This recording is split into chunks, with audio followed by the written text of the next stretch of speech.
Aber wollte eigentlich an der Double Strike selber weiter basteln, weil da haben wir das letzte Mal den Hebel eingebaut. Die geht jetzt schon ganz gut, aber da ist der Spalt ein bisschen zu neu für den großen Hebel. Und dann müssen wir da habe ich da nochmal einen ausgedruckt. Diesmal, weiß nicht, ob man sieht, da die Fläche ein bisschen kleiner gemacht.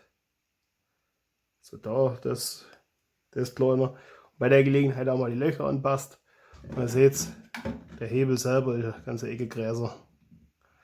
Also das habe ich noch nicht getestet, ob das jetzt mit meiner Hand passt oder ob ich das dann so leichter spannen kann, weil da ist halt schon, wenn man die so in der Hand hat, auch, weil ja eigentlich so die, muss ich gucken, vielleicht nochmal nach runter versetzen oder so, ein bisschen drehen noch.